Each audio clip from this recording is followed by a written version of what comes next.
Los usos de la ley. Entonces, ¿para qué sirve la ley? Gálatas 3:19. El apóstol Pablo, mediante un argumento poderoso y altamente ingenioso, ha demostrado que la ley no fue establecida por Dios para la justificación y salvación del hombre.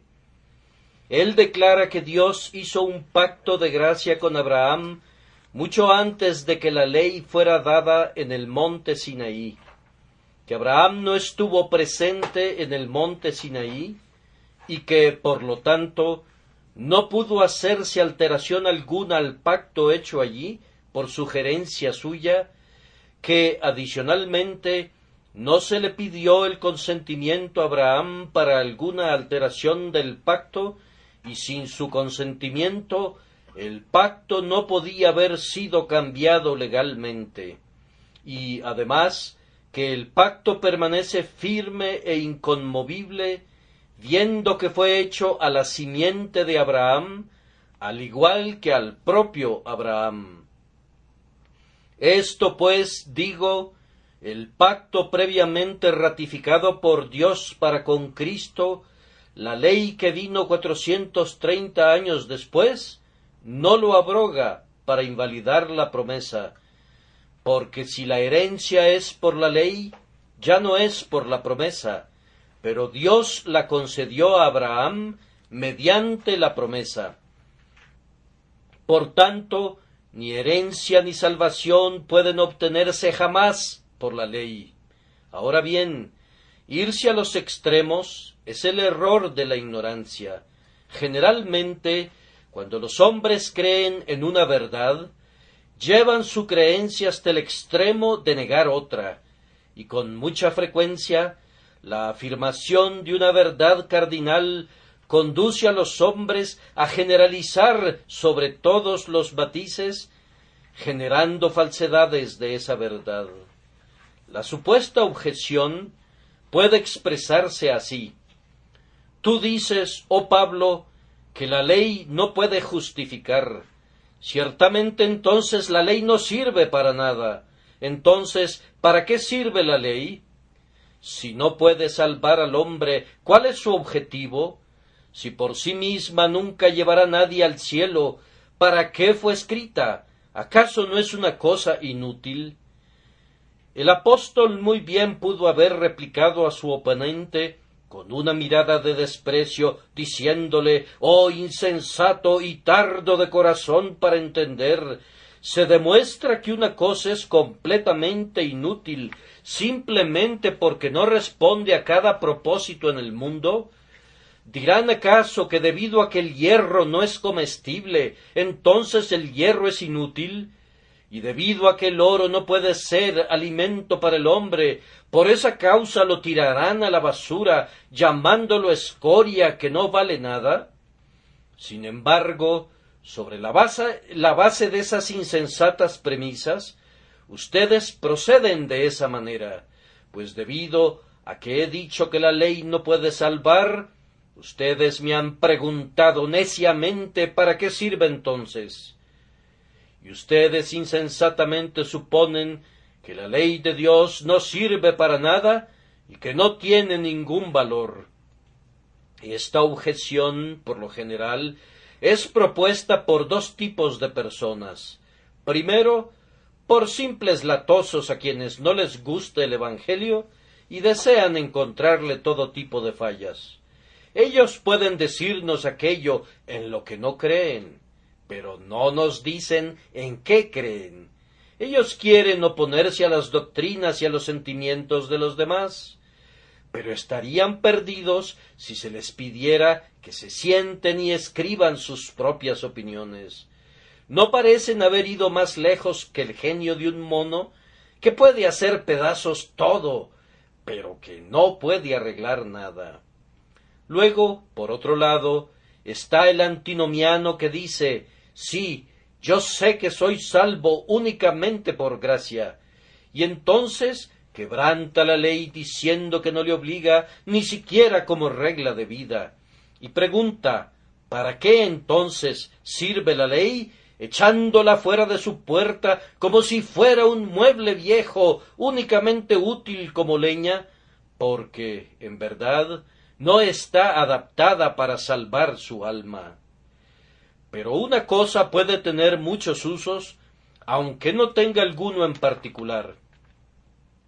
Es cierto que la ley no puede salvar, pero es también igualmente cierto que la ley es una de las obras más importantes de Dios y merece toda la reverencia, y es extremadamente útil cuando es aplicada por Dios para los propósitos para los cuales fue establecida.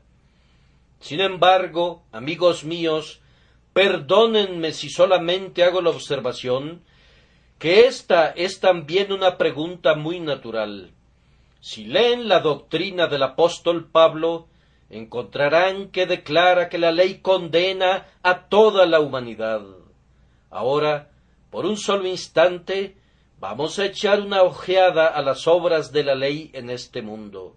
He aquí, veo cuando la ley es ordenada en el monte Sinaí. Aun el propio monte tiembla con miedo. Relámpagos y truenos forman el cortejo de esas terribles sílabas que ablandan los corazones de Israel. Todo el Sinaí humeaba.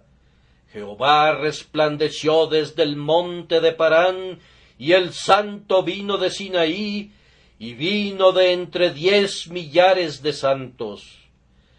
De su boca salió una ley ardiente para ellos. Era una ley terrible, aun en el momento en que fue dada. Y desde entonces, de ese monte Sinaí, ha bajado una temible lava de venganza para inundar, para destruir, para quemar y para consumir a toda la raza humana. Si no fuera porque Jesucristo ha detenido ese terrible torrente y ha ordenado a sus olas de fuego a que se queden quietas. Si pudieran contemplar al mundo sin Cristo en él, simplemente bajo la ley, verían un mundo en ruinas, un mundo con el sello negro de Dios puesto sobre él, marcado y sellado para condenación.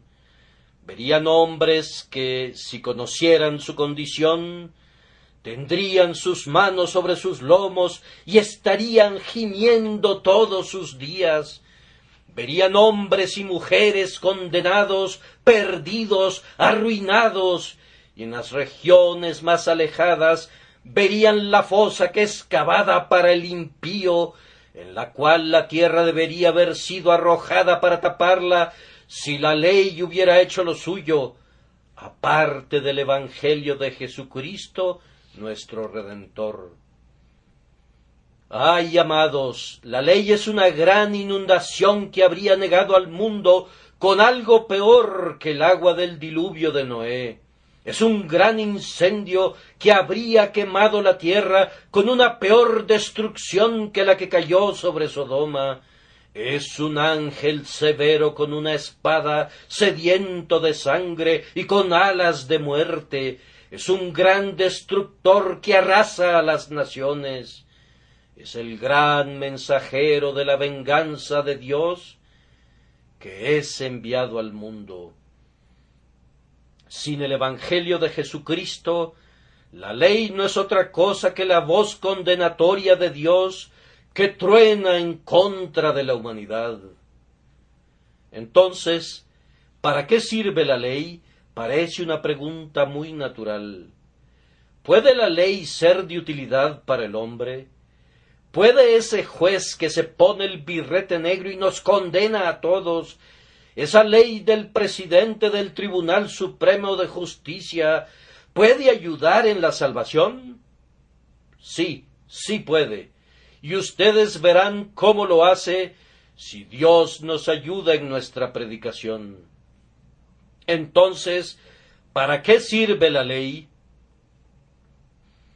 El primer uso de la ley es manifestarle al hombre su culpa. Cuando Dios determina salvar a un hombre, lo primero que hace con él es enviarle la ley para mostrarle cuán culpable, cuán vil, cuán ruin es él, y en qué peligrosa posición se encuentra. ¿Ven a ese hombre situado al borde del precipicio? Está profundamente dormido y exactamente en el peligroso límite del farallón. Un simple movimiento y rodará y se hará pedazos contra las puntiagudas rocas del fondo y nunca más se sabrá de él. ¿Cómo puede ser salvado? ¿Qué se puede hacer por él? ¿Qué se puede hacer? Esa es nuestra posición. También nosotros estamos al borde de la ruina, pero somos insensibles a ello. Dios, cuando comienza a salvarnos de peligro tan inminente, envía su ley, la cual, con un recio puntapié, nos despierta y hace que abramos los ojos. Vemos entonces nuestro terrible peligro, descubrimos nuestras miserias, y es entonces cuando estamos en la posición correcta para clamar por nuestra salvación, y nuestra salvación viene a nosotros. La ley actúa con el hombre como lo hace el médico cuando quita lo que obstruye el ojo del ciego. Los hombres que creen en su justicia propia son ciegos, aunque se consideran buenos y hasta excelentes. La ley quita esa obstrucción y les permite descubrir cuán viles son y cuán completamente arruinados y condenados están si permanecen bajo la sentencia de la ley. Sin embargo, en vez de tratar esto doctrinalmente, voy a tratarlo prácticamente, esperando un impacto directo en sus conciencias. Amado oyente, ¿acaso la ley de Dios no te convence de pecado este día? Bajo la mano del Espíritu de Dios, ¿no te hace sentir que has sido culpable, que mereces la perdición, que has incurrido en la terrible ira de Dios? Ustedes que están sentados allá, ¿no han quebrantado estos 10 mandamientos? ¿Aún en la letra no los han quebrantado? ¿Quién de ustedes ha honrado siempre a su padre y a su madre? ¿Quién de nosotros ha dicho siempre la verdad? ¿Acaso algunas veces no hemos levantado un falso testimonio en contra de nuestro vecino? ¿Hay alguna persona aquí que no se haya fabricado otro Dios y que no se haya amado a sí mismo o a su negocio o a sus amigos más de lo que ha amado a Jehová, el Dios de toda la tierra? ¿Quién de ustedes no ha codiciado la casa de su vecino, o su siervo, o su buey, o su asno? Todos nosotros somos culpables con relación a cada letra de la ley. Todos nosotros hemos transgredido los mandamientos. Y si realmente entendiéramos estos mandamientos y sintiéramos que nos condenan, tendrían esta influencia útil en nosotros, de mostrarnos el peligro en que estamos y de llevarnos a volar a Cristo.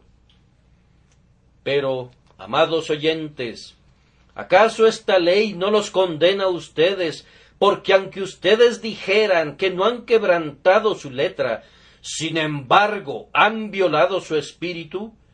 Pues aunque nunca hayan matado, sin embargo se nos dice que el que está enojado con su hermano es un asesino. Como dijo una vez un hombre de color: Señor, yo pensé que nunca había matado a nadie, que yo era inocente en este mandamiento, pero cuando oí que el que odia a su hermano es un asesino, entonces me reconocí culpable, pues muy a menudo he matado a 20 hombres antes del desayuno, pues he estado enojado con ellos con mucha frecuencia. La ley no sólo involucra lo que dice con palabras, sino que encierra cosas profundas escondidas en sus entrañas. Dice: no cometerás adulterio, Pero esto quiere decir, como afirma Jesús, pero yo os digo que cualquiera que mira a una mujer para codiciarla, ya adulteró con ella en su corazón. Dice, no tomarás el nombre de Jehová tu Dios en vano. Quiere decir que debemos reverenciar a Dios en todo lugar y tener su temor ante nuestros ojos, y en todo momento debemos respetar sus ordenanzas y siempre caminar en su temor y amor. Ay, hermanos míos, seguramente no hay nadie aquí que esté tan endurecido en su justicia propia como para que diga, yo soy inocente. El espíritu de la ley nos condena, y esta es su propiedad útil, nos humilla, nos hace ver que somos culpables, y así somos conducidos a recibir al Salvador. Además, fíjense bien, mis queridos oyentes, que una infracción de esta ley es suficiente para condenarnos para siempre. El que ofende a la ley en un punto se hace culpable de todos. La ley exige que obedezcamos cada mandamiento, y si uno de ellos es quebrantado, todos los demás quedan lesionados. Es como un jarrón de sobresaliente hechura. Para destruirlo no necesitas hacerlo añicos. Basta con hacerle la más pequeña fractura, y se habrá destruido toda su perfección.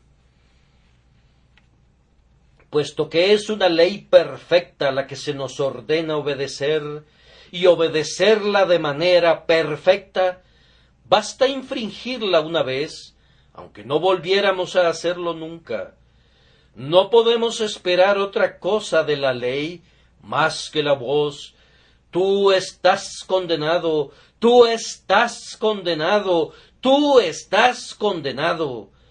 Bajo este aspecto, ¿no debería la ley despojarnos a muchos de nosotros de toda nuestra jactancia?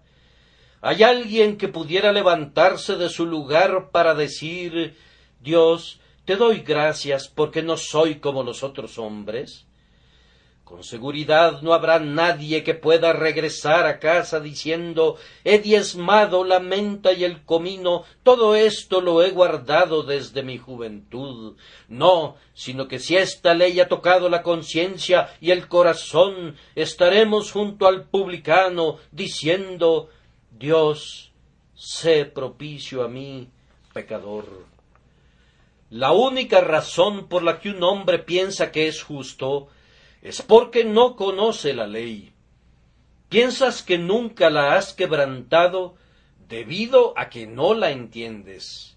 Algunos de ustedes son las personas más respetables.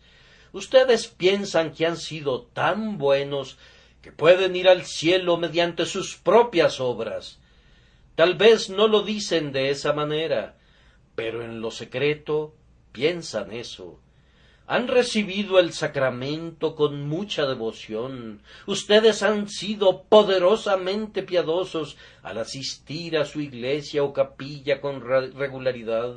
Son buenos con los pobres, generosos y justos, y dicen, yo me salvaré por mis obras. No, Señor, mira la llama que vio Moisés, y estremécete, y tiembla, y desespera. La ley no puede hacer nada por nosotros excepto condenarnos.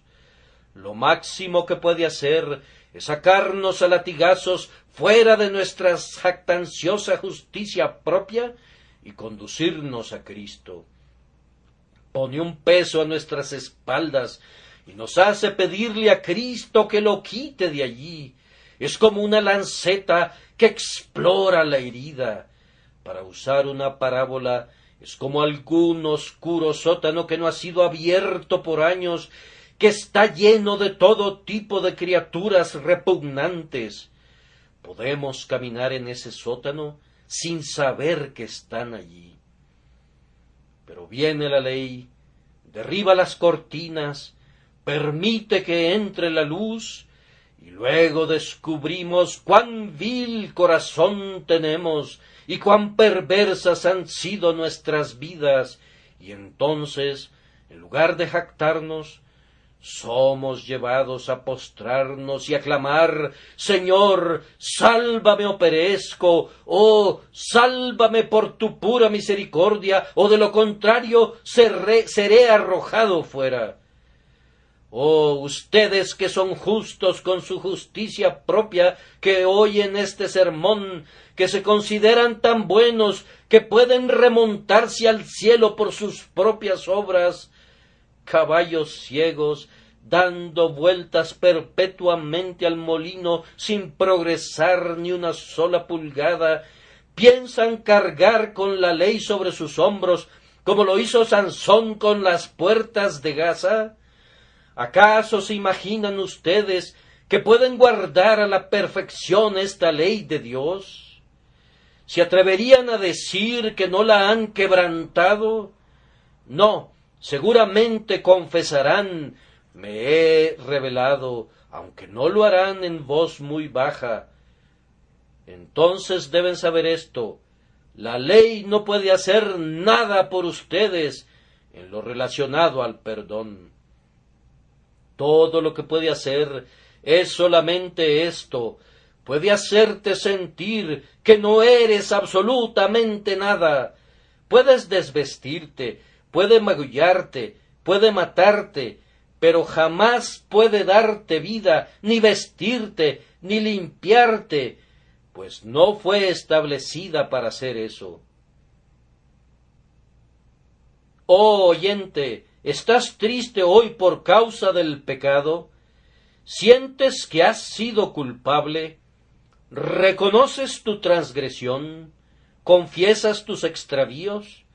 Escúchame, entonces, como embajador de Dios. El Señor tiene misericordia de los pecadores. Jesucristo vino al mundo para salvar pecadores. Y aunque tú has quebrantado la ley, Él la ha guardado. Toma su justicia para que sea tuya. Entrégate a Él. Ven a Él ahora, sin nada y desnudo, y cúbrete con sus vestiduras. Ven a Él, malvado y sucio, y lávate en la fuente que ha sido abierta para el pecado y la impureza. Y entonces sabrás ¿para qué sirve la ley? Ese es el primer punto. Ahora, el segundo uso. La ley sirve para aniquilar toda esperanza de salvación por medio de una vida reformada. La mayoría de los hombres, cuando se reconocen culpables, prometen que se reformarán. Dicen: he sido culpable y he merecido la ira de Dios, pero en el futuro voy a acumular muchos méritos que compensarán todos mis viejos pecados.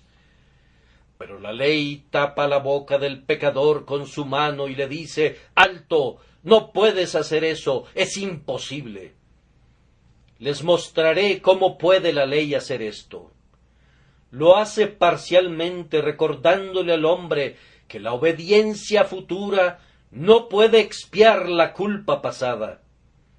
Usando una metáfora común para que el pobre pueda entenderme plenamente, ustedes han ido acumulando un saldo deudor en la tienda donde compran. Ahora es tan grande que no pueden pagarla. Entonces acuden a la señora Brown, la dueña de la tienda, y le dicen: caramba, señora, me da mucha pena que debido a que mi esposo está sin trabajo y todo eso, sé que nunca le podré pagar. Tengo una gran deuda con usted, pero si le parece, señora, si me perdona esta deuda, ya nunca le voy a volver a deber. En el futuro le pagaré siempre de contado. Sí, diría ella, pero eso no arreglaría nuestras cuentas. Si me va a pagar lo que compra, estaría simplemente cumpliendo con su obligación. Pero ¿qué pasará con toda la deuda acumulada? ¿Cómo se va a saldar? No se podrá liquidar con todo lo que pague en el futuro. Esto es lo que hacen los hombres con respecto a Dios. Es verdad, dicen, sé que me he extraviado grandemente, pero ya no volveré a hacerlo. Ah, sería bueno que ya no utilices esas respuestas infantiles. Al aferrarte a tal esperanza, no haces otra cosa que manifestar tu excesiva insensatez. ¿Acaso puedes borrar tu transgresión mediante la obediencia futura? Ah, no, la vieja deuda debe pagarse de alguna manera. La justicia de Dios es inflexible, y la ley te dice que ninguno de tus propósitos puede expiar lo que has hecho en el pasado. Debes recibir una expiación por medio de Cristo Jesús, el Señor. Pero, dice el hombre, voy a tratar de ser mejor, y entonces yo creo que recibiré misericordia. Entonces la ley interviene y dice, vas a tratar de guardarme, ¿no es cierto? Vamos, amigo, no puedes hacerlo. La perfecta obediencia en el futuro es imposible, y los 10 mandamientos son mostrados, y si cualquier pecador que ha despertado los mira, se retirará diciendo, es imposible que yo los guarde. Vamos, amigo, tú dices que serás obediente en el futuro.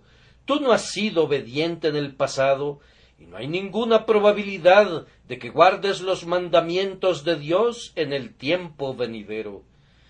Dices que evitarás los males del pasado. No puedes. ¿Mudará el etíope su piel y el leopardo sus manchas? Así también podréis vosotros hacer bien, estando habituados a hacer mal. Pero tú respondes, voy a poner más empeño en mis caminos. Amigo, no lo harás. La tentación que te venció ayer te vencerá mañana también. Pero fíjate bien, si pudieras vencerla, no podrías alcanzar la salvación con ello. La ley te dice que a menos que obedezcas perfectamente, no puedes ser salvado por tus hechos. Te dice que un solo pecado lo manchará todo, que una transgresión arruinará toda tu obediencia. En el cielo debes llevar una vestidura sin mancha. Dios puede aceptar únicamente una ley inviolada. Así entonces, la ley responde a este propósito, decirles a los hombres que sus logros, sus enmiendas, sus hechos, no son de ninguna utilidad en el asunto de la salvación. Lo que les toca es venir a Cristo, obtener un nuevo corazón y un espíritu recto, obtener el arrepentimiento evangélico del cual no tienen que arrepentirse, para que así puedan poner su confianza en Jesús y recibir el perdón por medio de su sangre. Entonces, ¿para qué sirve la ley? Sirve este propósito, como decía Lutero, el propósito de un martillo. Lutero, como ustedes saben, es muy enérgico acerca del tema de la ley. Dice, si alguien no es un asesino, ni un adúltero, ni un ladrón, y se refrena externamente del pecado, como lo hacía el fariseo que es mencionado en el Evangelio, esa persona juraría que es justa, y por lo tanto concibe una opinión de su justicia, y presume de sus buenas obras y de sus méritos. A tales personas Dios no puede ablandar ni humillar de ninguna otra manera para que puedan reconocer su miseria y su condenación, sino por medio de la ley, porque ese es el martillo de la muerte, el trueno del infierno y el rayo de la ira de Dios, que hace polvo a los hipócritas insensibles y obstinados. Porque mientras habita en el hombre la opinión de justicia, habitará en él también el orgullo incomprensible, la presunción, la seguridad, el odio hacia Dios, el desprecio a su gracia y a su misericordia, la ignorancia de las promesas y de Cristo. La predicación de la libre remisión de pecados por medio de Jesucristo no puede entrar en el corazón de alguien así, ni tampoco puede experimentar ningún sabor ni aroma al respecto, pues esa poderosa roca y esa muralla diamantina, es decir, la opinión de justicia con la cual se reviste el corazón, lo impide. Por lo tanto, la ley es ese martillo, ese fuego, ese viento grande y poderoso, y ese terrible terremoto que parte las montañas y quiebra las rocas, es decir, los hipócritas obstinados y orgullosos. Elías, no pudiendo resistir estos terrores de la ley que son significados por estas cosas, cubrió su rostro con su manto.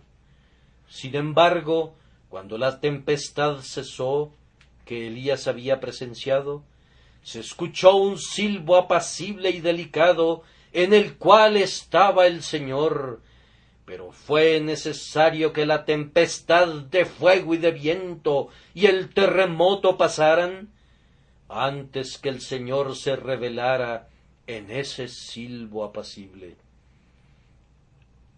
Y ahora avanzamos otro paso.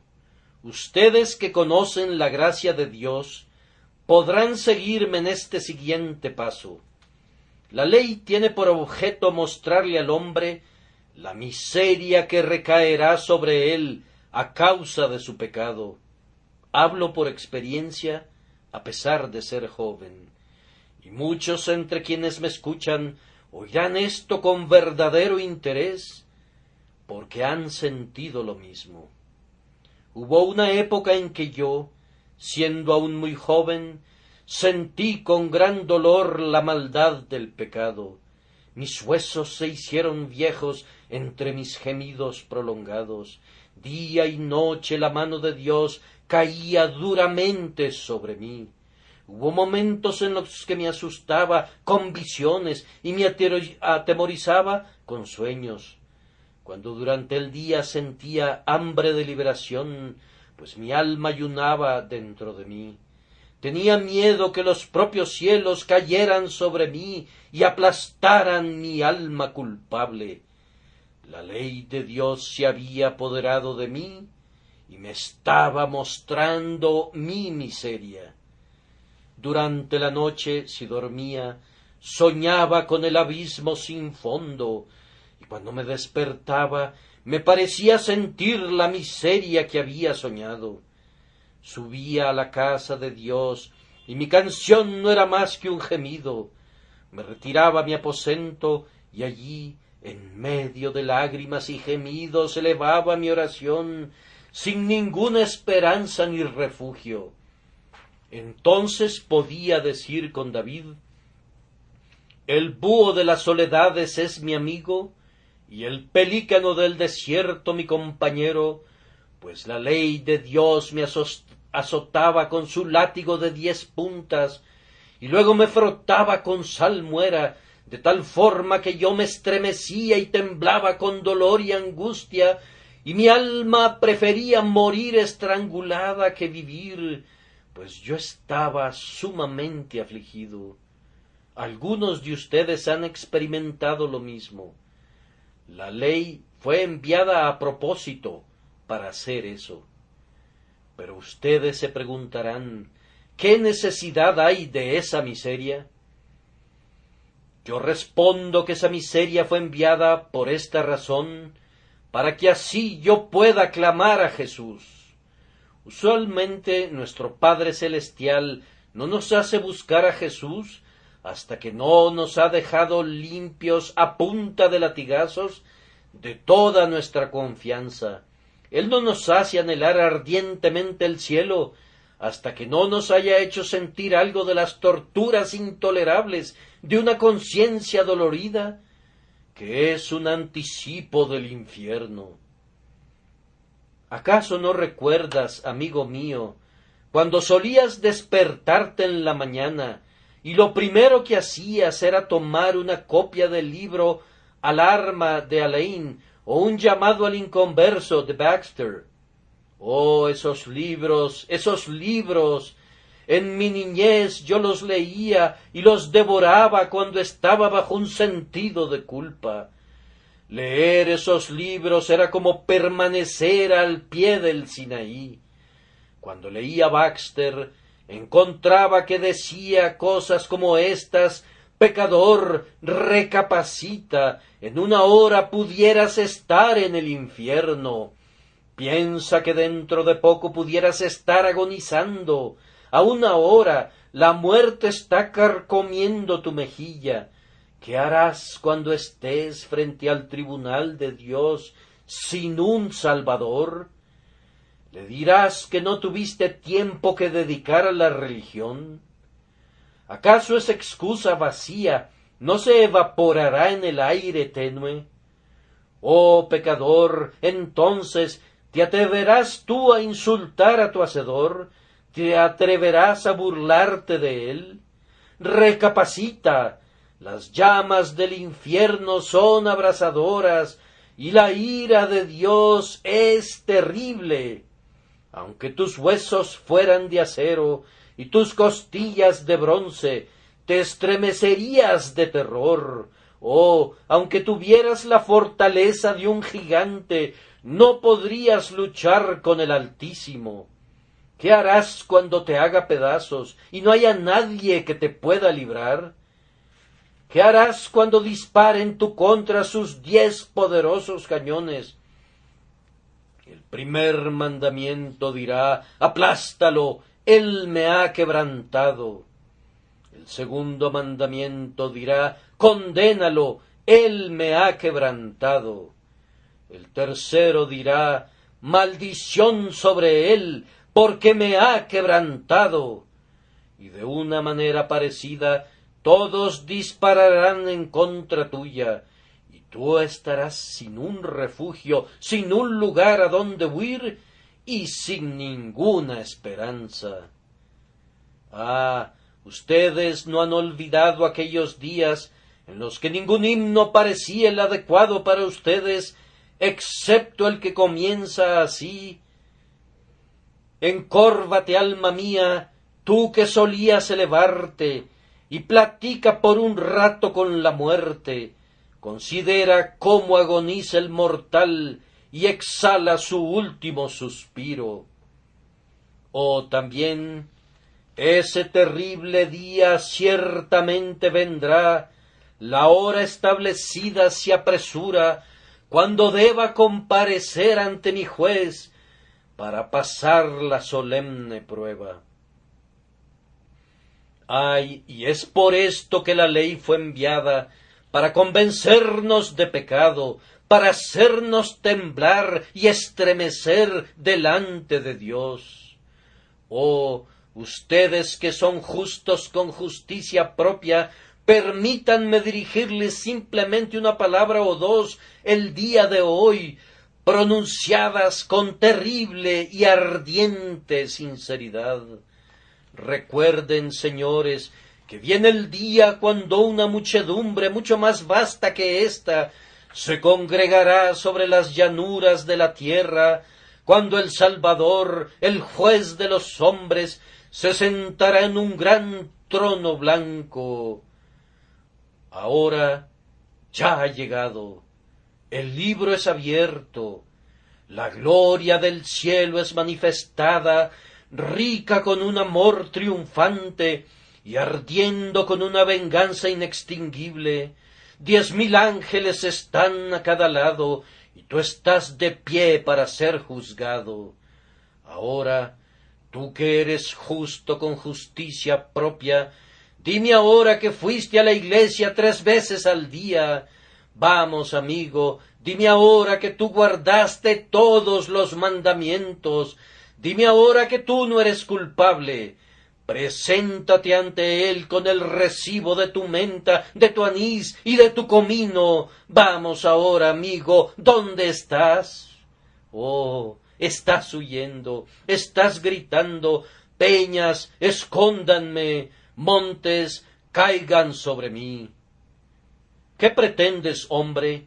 ¿Cómo? Tú eras tan justo en la tierra que nadie osaba hablarte. Eras tan bueno y tan decente. ¿Por qué huyes? Vamos, hombre, llénate de valor, ven a tu hacedor, dile que fuiste honesto, sobrio, excelente y que mereces ser salvado. ¿Por qué te demoras para repetir tus jactancias? Anímate, dilas. Veo que continúas huyendo de la presencia de tu hacedor, dando alaridos. No se hallará a nadie que permanezca delante de él, apoyado en su propia justicia. Pero miren, miren, miren. Veo a un hombre que sale al frente de esa abigarrada multitud. Marcha hacia adelante con paso firme y con ojos sonrientes. ¿Cómo? ¿Hay alguien que se atreva a estar ante su hacedor? Sí, hay uno. Se adelanta y exclama: ¿quién acusará a los escogidos de Dios? ¿No te estremeces? ¿No se lo tragarán las montañas de ira? ¿No lanzará Dios su terrible rayo en contra suya? No. Escucha mientras continúa confiadamente. ¿Quién es el que condenará? Cristo es el que murió, más aún, el que también resucitó. Y veo la diestra de Dios extendida. Venid, benditos de mi Padre, heredad el reino preparado para vosotros. Ahora se cumple el verso que una vez cantaste con dulzura. Con valentía estaré en aquel gran día, pues ¿quién me acusará de algo? Ya que por medio de tu sangre absuelto he sido de la tremenda maldición y vergüenza del pecado. Y ahora, mis queridos amigos, temo cansarlos, por lo tanto, permítanme sugerir brevemente otro pensamiento. Entonces, ¿para qué sirve la ley? Fue enviada al mundo para mostrar el valor de un Salvador. De la misma manera que el oropel hace resaltar las joyas y las manchas oscuras hacen que los tintes brillantes luzcan más brillantes, así la ley hace que Cristo aparezca más puro y más celestial. Oigo a la ley de Dios maldecir. ¡Cuán dura es su voz!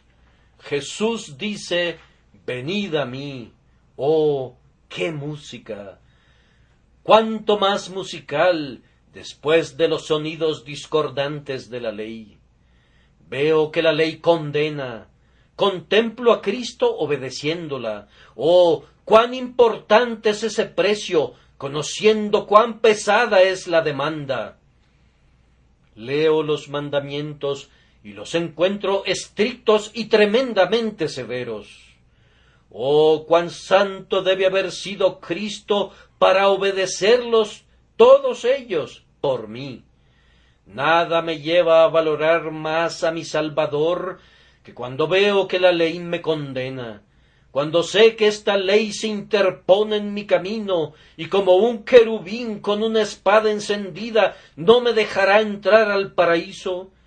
Entonces puedo conocer cuán dulcemente preciosa debe ser la justicia de Cristo, que es un pasaporte para el cielo y que me da gracia para entrar en él. Y finalmente, ¿para qué sirve la ley? Fue enviada al mundo para evitar que los cristianos confíen en la justicia propia. ¿Acaso los cristianos confían alguna vez en su justicia propia?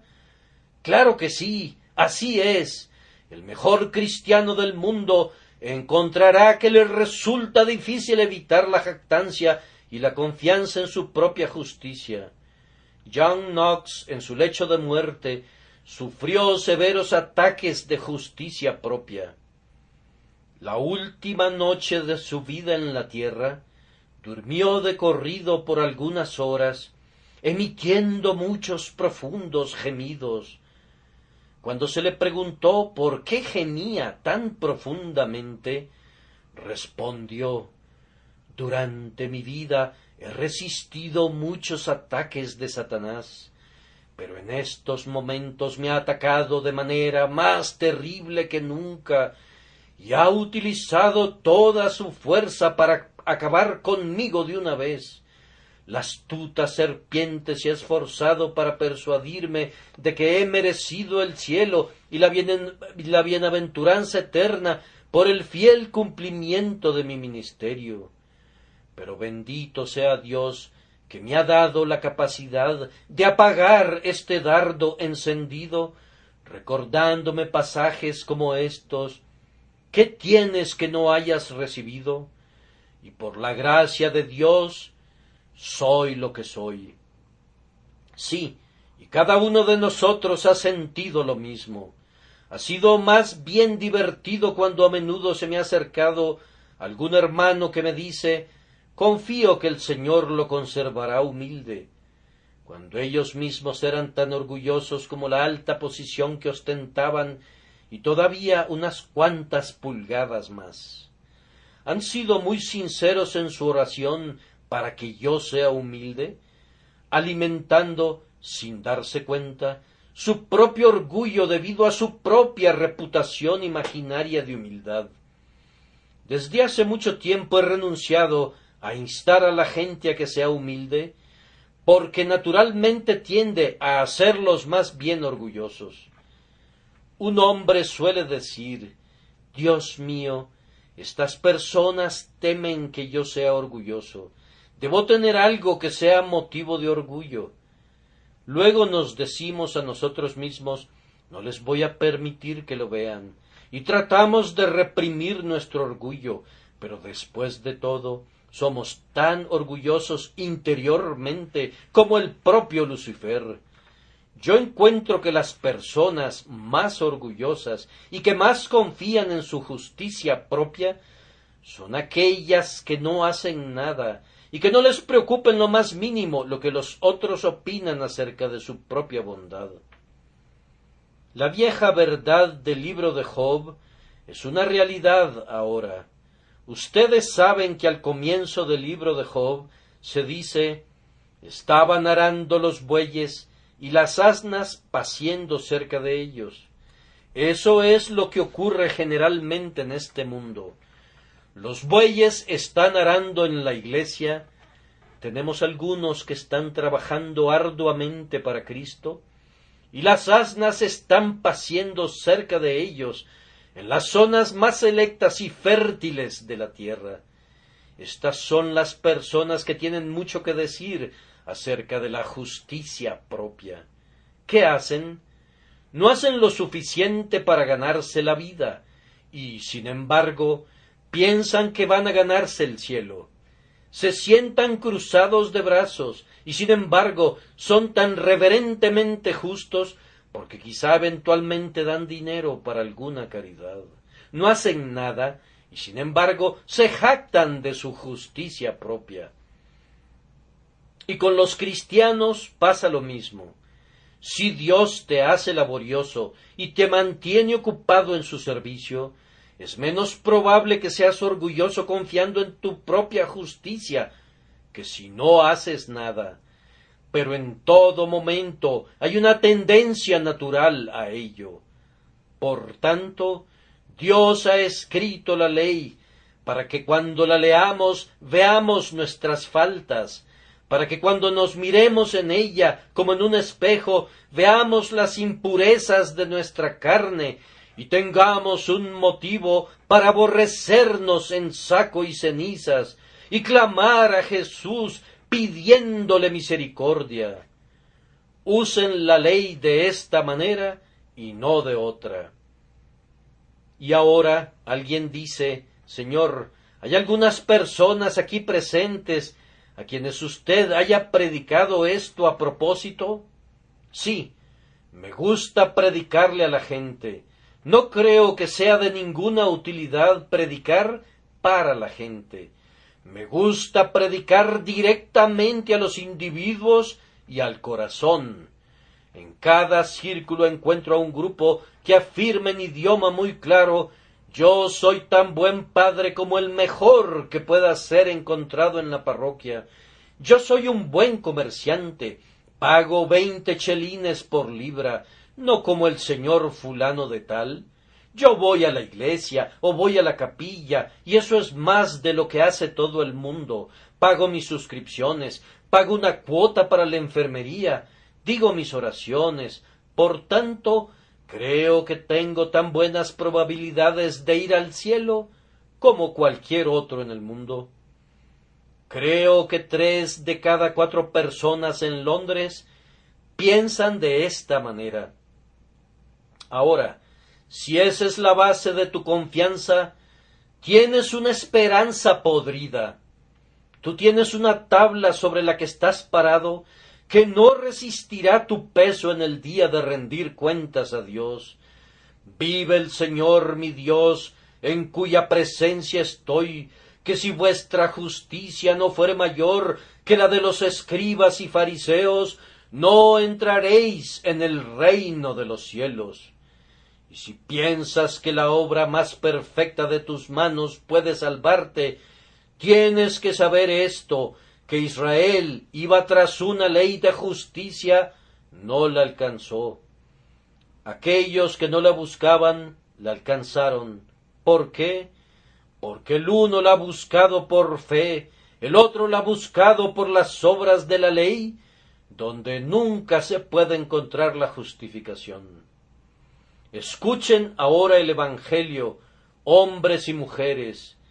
Dejen de vanagloriarse de su propia justicia, abandonen sus esperanzas, junto con todas las confianzas de ustedes que surgen de esto. Tus lágrimas podrían fluir para siempre, y tu celo no conocer descanso. Nada puede expiar el pecado, Cristo debe salvar, y únicamente Cristo. Si quieren saber cómo hemos de ser salvos, escuchen esto. Deben venir a Cristo sin traer nada de ustedes. Cristo ha guardado la ley. Tienen que hacer que su justicia sea de ustedes. Cristo sufrió en el lugar de todos los que se arrepienten. Él ha padecido el castigo de ustedes, y por medio de la fe en la santificación y la expiación de Cristo, ustedes serán salvos. Vengan entonces, ustedes que están trabajados y cargados, heridos y mutilados por la caída. Vengan entonces, ustedes pecadores. Vengan entonces, ustedes moralistas. Vengan entonces, todos ustedes que han quebrantado la ley de Dios y lo sienten. Abandonen sus propias confianzas y vengan a Jesús. Él los aceptará, les dará vestiduras de justicia sin mancha alguna, y los hará suyos para siempre. ¿Pero cómo puedo venir?, preguntará alguien. ¿Debo ir a casa a llorar? No, Señor, no. Allí donde estás parado ahora, tú puedes acercarte a la cruz. Oh, si te reconoces pecador, ahora te suplico, antes de que tu pie se aparte del lugar que estás pisando, ahora di esto: yo me arrojo en tus brazos, Señor, salva mi alma culpable en el último día. Ahora humíllense, abandonen toda justicia propia. Mírenme a mí, miren ahora, no digan: ¿quién subirá al cielo? Esto es, para traer abajo a Cristo. Cerca de ti está la palabra, en tu boca y en tu corazón. Esta es la palabra de fe que predicamos, que si confesares con tu boca que Jesús es el Señor, y creyeres en tu corazón que Dios le levantó de los muertos, serás salvo. Sí, tú. Oh, bendito sea Dios. Hemos sabido de cientos de personas que han creído en Cristo en este lugar. Algunas de las personas más malvadas se han acercado a mí aún recientemente y me han contado lo que Dios ha hecho por ellos. Oh, que tú también quisieras venir a Jesús. Recuerda, el que cree será salvo, aunque sus pecados sean incontables, y el que no cree debe perecer, aunque sus pecados sean pocos. Oh, que el Espíritu Santo los conduzca a creer, para que así puedan escapar de la ira venidera y tengan un lugar en el paraíso entre los redimidos.